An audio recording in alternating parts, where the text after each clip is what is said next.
يا راسي من هالعرب اللي قاعدين بيسووه على الميديا، لدرجة إنه أعصابي تلفت وخلوني أصير أشرب ليمون ليمون.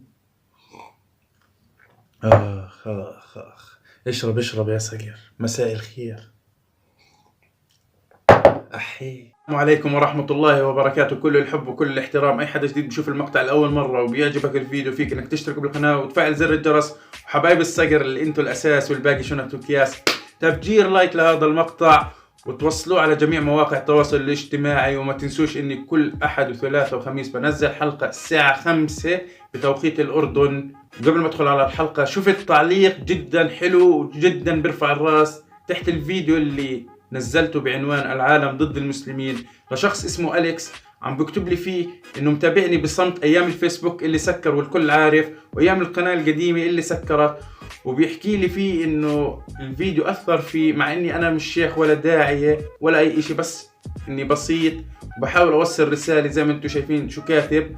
وبيحكي من منصتي المتواضعة لانه فيكم بتكبر انه يعلن اسلامه، وبقول لي رد على الانستغرام. وفعليا رحت ولقيته باعت لي على الانستغرام وحكينا مع بعض. وانا يعني بتمنى انه هذا الحكي يكون صحيح، والله يوفقك يا رب. وكل الحب وكل الاحترام، لانتم عارفين الانترنت هذا بتقدروش تاخذوا صافي. وملاحظة مهمة جدا، انا شاب كول على طول، شاب فايع، لا شيخ ولا داعية ولا مؤثر، بس بحاول انقل واقعنا المرير بطريقة ساخرة في غياب وخلينا نبلش معنا اللي هي الفلاسفة هذول اللي بيعملوا حالهم انهم مثقفين، والقصص هاي عم بينزلوا لليوم هذا انه اصل الانسان قرد. والله ما انا عارف، العقل زينة يعني، الحمد لله على نعمة العقل. بكرة رح نلاقي ناس بتنزل انه اصل الانسان علبة فول، لا تستغربوش. وخلينا نخش على الحالة الثالثة وموجهة للصبايا. سؤال فني يا صبايا، لهالدرجة مشاعركم فالتة تستنوا شاب شواربه زي الكزبرة، مركب لينسز لون ازرق ولون اخضر، وضارب حاجبه وحارق شعره بالكرياتين عشان يطلع يحكي للوحدة فيكم: يسعد لي السمرة، اموت بالحنطية، الطويلة ما في احلى منها، القصيرة يعني كرموشة، ام الشعر البني يا ويلي، ام الشعر الاشقر بتدوب ذوبان، مساء الحب ومساء الكريم والنيفة. ايش في؟ احي احي، عيب عيب. بس اتوقع انه جمهوره يكون يعني من 8 سنين ل 12 سنة، اذا اكثر من هيك مشكلة كبيرة. ما علينا، خلينا نشوف المشاهير لوين وصلوا، ونبلش مع فجر السعيد اللي ما بتمثل الا حالها، لا بتمثل شعبها ولا بتمثل دولتها، اللي دائما قاعدة بتعمل جدل في الوطن العربي وفي بلدها، وعم تتدخل في شغلات ما إلها فيها علاقة، يعني من عنصرية، من تجريح للناس، ومن شغلات كثيرة انتم بتعرفوها اكثر مني. وانتم بتعرفوا انها مطبعة مع اسرائيل وطلعت على تلفزيونات اسرائيلية، واخر بوست إلها عم يعني تستهزئ في المقاومة. يعني انا مش عارف شو بتهيأ لها، يعني المقاومة اللي بتحاول تحافظ على شرف الامة، اللي بتحاول تدافع عن شرف الامة وعن حقها وارضها، وبتيجي هاي فجر السعيد بتستهزئ فيها. احي احي، ليمون ليمون ليمون.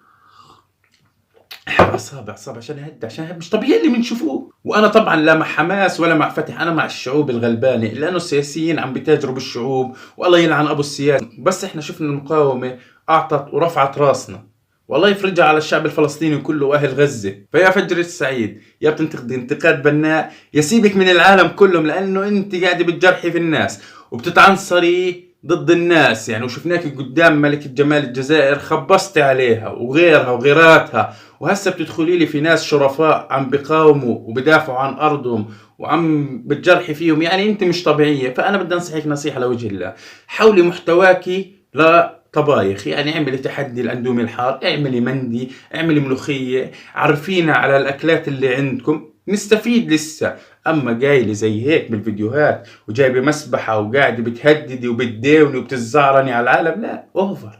احيه احيه، ليمون ليمون، اعصابي دابت. اللي بعده، وزي ما بنعرف المشاهير بموتوا على التصوير وبحبوا يعرفوا فانزهم وين هم. هيفاء حسين تصورت صورة في القدس وكتبت تحتها زي ما انتم شايفين انها قبلة المسلمين واليهود. مساء الليمون. احي احي. بس تداركت الموقف وعرفت غلطها ونزلت اعتذار. بس قبل ما تشوفوا الاعتذار فيديو بدي اشرب ليمون لانه اعصابي بلشت تتلف. رسالة لفلسطين وأهلها. أنا الفنانة العربية هيفاء حسين، أعشق القدس من طفولتي. الحمد لله الله كتب وقدرت أزور فلسطين، وقدرت أيضا أصلي في المسجد الأقصى. حصل سوء فهم والحمد لله تم استدراكه، وأنا أعتذر. وبتظل القدس مهد للحضارات والثقافات والأديان، وبتظل أيضا القدس الشرقية عاصمة أبدية لفلسطين بإذن الله.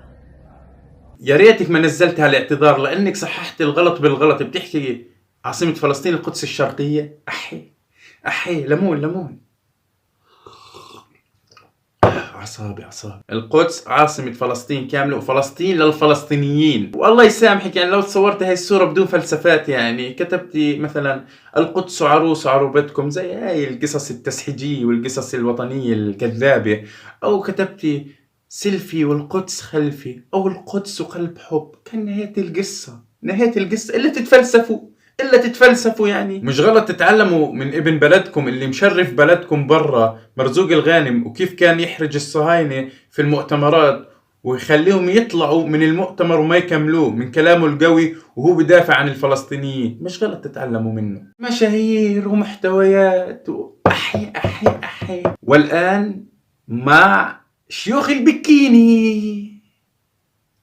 زكفة.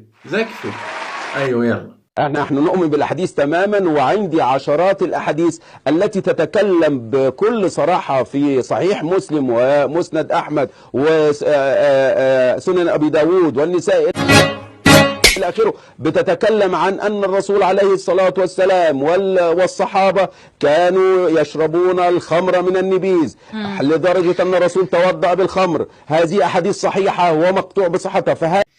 أحي هذول الشيوخ مفتيين، هذول الشيوخ بيعطوا دروس، هذول الشيوخ اللي قاعدين بيحكوا بمواضيع الأمة. على الدنيا السلام. فيش كلمات توصفك. طبعا توضيح للسادة المشاهدين، الرسول صلى الله عليه وسلم لم يسجد لصنم ولم يشرب الخمر. الصحابة أيام الجاهلية كانوا يشربوا الخمر وكان منهم يعبد الصنم، ولكن لما دخلوا بالإسلام بطلوا هاي الشغلات. بس توضيح يعني، لأنه زي ما احنا شايفين هدول الشيوخ البكيني سامعين شو بيحكوا. ليمون. اللي بعده حالنا صار يبكي احنا العرب بعد ما كنا احسن امة. طلعوا لوين وصلنا. للاسف الشديد عم بنشوف مشاهير العرب اللي هم من لحمنا ودمنا بروجوا لفكرة اسرائيل، وعم بيغسلوا عقول الصغار اللي بيتابعوهم. وبعض الشيوخ البكيني عم بألفوا شغلات ما صارت على اعظم الخلق الرسول صلى الله عليه وسلم، ومستنين انه هدول الشيوخ يدافعوا عن الدين الاسلامي ويوضحوا ايش هو الدين الاسلام. رسالة لاخوتنا في فلسطين، تأكدوا تماما ما حدا راح يكون معكم إلا الله، والله أحسن من الكل، وما أخذ بالقوة لا يرد إلا بالقوة. واشرب ليمون.